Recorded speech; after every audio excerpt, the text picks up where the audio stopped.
BNP কি বর্তমান রাষ্ট্রপতির মেয়াদ পূরণ করতে চাইছে? প্রসঙ্গটি নিয়ে অবতারণার কারণ হলো গতকাল প্রথম আলোতে মির্জা ফখরুল ইসলাম আলমগীর, বিএনপি মহাসচিব, বিএনপি সেক্রেটারি ইন কমান্ড এবং বর্তমান স্থানীয় সরকার পল্লী উন্নয়ন ও সমবায় মন্ত্রী মির্জা ফখরুল ইসলাম আলমগীর প্রথম আলোতে কিছু কথা বলেছেন গতকাল মঙ্গলবার রাতে। তার প্রেক্ষিতে এই আলাপটা আসছে যে বর্তমান রাষ্ট্রপতির মেয়াদ পূরণ করতে চাইছে কিনা বিএনপি। সম্ভাব্য রাষ্ট্রপতি হিসেবে কাদের নাম বিবেচনায় জানতে চাইলে বিএনপি মহাসচিব ও স্থানীয় সরকার মন্ত্রী মির্জা ফখরুল ইসলাম আলমগীর শুরুতেই বলেন, পাল্টা প্রশ্ন ছুড়ে দেন, এখনই রাষ্ট্রপতি নির্বাচনের আলোচনা কেন?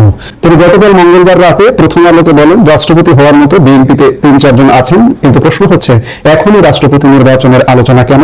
সংবিধান অনুযায়ী বর্তমান রাষ্ট্রপতির মেয়াদ তো শেষ হয়নি। অথচ বর্তমান রাজনৈতিক প্রেক্ষাপটে সবচেয়ে আলোচিত বিষয় হয়ে দাঁড়িয়েছে কে হচ্ছেন পরবর্তী রাষ্ট্রপতি। সম্প্রতি বিএনপি মহাসচিব ও বর্তমান সরকারের স্থানীয় সরকার মন্ত্রী মির্জা ফখরুল ইসলাম আলমগীর একটি সাক্ষাৎকারে অত্যন্ত তাৎপর্যপূর্ণ কথা বলেছেন। তার বক্তব্যে উঠে এসেছে রাষ্ট্রপতির মেয়াদ, সংবিধান এবং বিএনপির অভ্যন্তরীণ প্রস্তুতির কথা। এখন প্রশ্ন হচ্ছে, বর্তমানে বিএনপি ক্ষমতায় থাকা সত্ত্বেও কেন রাষ্ট্রপতি নির্বাচন নিয়ে এখনই আলোচনা করতে চাইছেন না মির্জা ফখরুল? এর পেছনে কি কোনো গভীর সাংবিধানিক কৌশল রয়েছে? মির্জা ফখরুল ইসলাম আলমগীরের বক্তব্যের দিকে নজর দিলে দেখা যায়, যখন তাকে সম্ভাব্য রাষ্ট্রপতি প্রার্থীদের নিয়ে প্রশ্ন করা হলো তখন তিনি খুব কৌশলী উত্তর দিলেন। তিনি বললেন, রাষ্ট্রপতি হওয়ার মতো বিএনপিতে ৩-৪ জন যোগ্য নেতা আছে। এটি একটি পরিষ্কার বার্তা যে বিএনপির ভেতরে যোগ্য নেতৃত্বের অভাব নেই। তবে এর পরপরই যে প্রশ্নটি ছুড়ে দিয়েছেন তা বেশ ভাবনার। তিনি জিজ্ঞেস করেছেন, এখন রাষ্ট্রপতি নির্বাচনের আলোচনা কেন? সংবিধান অনুযায়ী বর্তমান রাষ্ট্রপতির মেয়াদ তো শেষ হয়নি। বর্তমান রাষ্ট্রপতির মেয়াদ শেষ হবে আগামী 2028 সালের 23শে এপ্রিল, অর্থাৎ 2 বছরের বেশি সময় এখনো বর্তমান মহামান্য রাষ্ট্রপতি সংবিধান অনুযায়ী আছেন। বিএনপি মহাসচিবের এই বক্তব্য থেকে দুটি বিষয় পরিষ্কার। এক, সাংবিধানিক ধারাবাহিকতা। বিএনপি এখন ক্ষমতায় থাকলেও তারা সংবিধানের নিয়ম বা প্রসেস লঙ্ঘন করতে চাইছে না।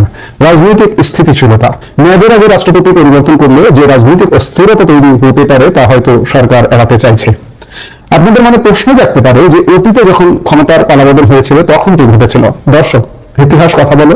আমরা যদি 1996 এবং 2001-9 প্রেক্ষাপট দেখি, 1996 সালে যখন আওয়ামী লীগ ক্ষমতায় আসে তখন রাষ্ট্রপতি ছিলেন বিএনপি মনোনীত আব্দুর রহমান বিশ্বাস। ঐতিহাসিক সত্য হলো তিনি তার পূর্ণ মেয়াদ শেষ করেছিলেন। 1991 সালে নির্বাচিত হয়ে 1996 সালের অক্টোবর পর্যন্ত তিনি দায়িত্ব পালন করেন। অর্থাৎ রাজনৈতিক মতাদর্শ ভিন্ন হওয়া সত্ত্বেও তিনি পদত্যাগ করেননি বা আওয়ামী লীগ তাকে সরিয়ে দেয়নি। 2001 সালে বিএনপি ক্ষমতায় আসার পর প্রথমে বদরুদ্দোজা চৌধুরীকে রাষ্ট্রপতি করেছিল বিএনপি। পরবর্তীতে নানা ঘটনার পরিক্রমায় ডক্টর ইয়াজউদ্দিন আহমেদ রাষ্ট্রপতি হন। 2006 সালে রাজনৈতিক সংকটের সময় তিনি প্রধান উপদেষ্টার দায়িত্ব পালন করেন। আওয়ামী লীগ যখন 2009 সালে ক্ষমতায় আসে তখন তার মেয়াদ শেষ হয়ে এসেছিল এবং এরপর মেয়াদ শেষ হলে স্বাভাবিক নিয়মে আওয়ামী লীগের রাষ্ট্রপতি জিল্লুর রহমান নির্বাচিত হন। এখানে মনে রাখা জরুরি, ডক্টর ইয়াজউদ্দিন আহমেদকেও অভিশংসন করা হয়নি, বরং মেয়াদের স্বাভাবিক পরিবর্তনে নতুন রাষ্ট্রপতি এসেছিলেন। বাংলাদেশের ইতিহাসে কোন রাষ্ট্রপতিকে এখন পর্যন্ত সংসদের মাধ্যমে অভিশংসন বা ইমপিচ করে সরানো হয়নি।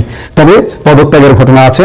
যেমন আমি একেএম বদরুদ্দোজা চৌধুরীর কথা বললাম। 2002 সালে বিএনপির শাসনামলে তিনি পদত্যাগ করতে বাধ্য হয়েছিলেন নিজ দলের অভ্যন্তরীণ কুণ্ডলের কারণে। বিচারপতি শাহাবুদ্দিন আওয়ামী লীগের রাষ্ট্রপতি ছিলেন 1996 সালে যখন আওয়ামী লীগ ক্ষমতায় ছিল। তখন তিনি স্বাভাবিক মেয়াদ পূরণ করে বিদায় নিয়েছিলেন। আওয়ামী লীগ 1996 বা 2009 সালে ক্ষমতায় এসে তৎকালীন রাষ্ট্রপতিদের জোরপূর্বক অভিশংসন করেছে এমন কোনো ইঞ্জিন নেই। মির্জা ফখরুল সম্ভবত সেই প্রেক্ষাপট থেকেই বর্তমান রাষ্ট্রপতির মেয়াদ পূর্ণ করার পক্ষে কথা বলেছেন, যাতে গণতান্ত্রিক প্রক্রিয়ার অমর্যাদা না হয়। মির্জা ফখরুলের এই বক্তব্য কি রাষ্ট্রপতির মেয়াদ পূরণের আভাস? বর্তমান সরকার অর্থাৎ বিএনপি সরকার কি চায় বর্তমান রাষ্ট্রপতি তার মেয়াদ শেষ করুক? এর উত্তর লুকিয়ে আছে সাংবিধানিক শিষ্টাচার শব্দটির মধ্যে। বিএনপি এখন ক্ষমতায়, তারা যদি মনে করত এখনই রাষ্ট্রপতি পরিবর্তন করবে তবে তারা আইনি প্রক্রিয়ায় তা শুরু করতে পারত। কিন্তু মহাসচিবের বক্তব্য প্রমাণ করে তারা একটি সুন্দর রাজনৈতিক সংস্কৃতি চালু করতে চায়, যেখানে রাষ্ট্রপতির মতো একটি সম্মানজনক পদের মেয়াদ পূর্ণ হওয়াকে প্রাধান্য দেওয়া হচ্ছে। মনে রাখতে হবে, রাজনীতিতে শেষ কথা বলে কিছু নেই। মেয়াদের আগে পদত্যাগ বা অন্য কোনো সমঝোতা হবে কিনা তার সময়ই বলে দেবে। দর্শক, আজকের আলোচনা থেকে আমরা যা বুঝলাম তা হলো বিএনপিতে যোগ্য প্রার্থীর অভাব নেই, কিন্তু তারা তাড়াহুড়ো করে কোনো অস্বাভাবিক পরিবর্তন চাইছে না। মির্জা ফখরুল ইসলাম আলমগীরের বক্তব্য সেই ধৈর্য এবং সাংবিধানিক শ্রদ্ধারই বহিঃপ্রকাশ। অতীতের ইতিহাস পর্যালোচনা করলে দেখা যায় ক্ষমতার পালাবদলে অভিশংসনের মতো চরম পদক্ষেপ বাংলাদেশে কখনোই দেখা যায়নি। বর্তমান বিএনপি সরকার কি সেই ধারা বজায় রেখে একটি নতুন নজির স্থাপন করবে? এখানে একটু বলে রাখা ভালো, বিরোধী রাজনৈতিক দল যেগুলো আছে এই মুহূর্তে কার্যরত, আওয়ামী লীগ ক্ষমতাসীন আওয়ামী লীগ, বিগত ক্ষমতাসীন আওয়ামী লীগ এখনো ফুল পেজে রাজনীতিতে আসেনি। আওয়ামী লীগেরই মনোনীত বর্তমান রাষ্ট্রপতি শাহাবুদ্দিন, কিন্তু বিরোধী যে জামায়াত বা এনসিপি তারা কিন্তু প্রতিদিনই সুর তোলে যে রাষ্ট্রপতির অপসারণ করবে। এবং একই সাথে বিগত যে এই যে অন্তর্বর্তীকালীন সরকারটা ছিল, সেই সরকারের সময় রাষ্ট্রপতিকে অপসারণ করবার একাধিক পদক্ষেপ নিয়েছে। রাষ্ট্রপতি নিজ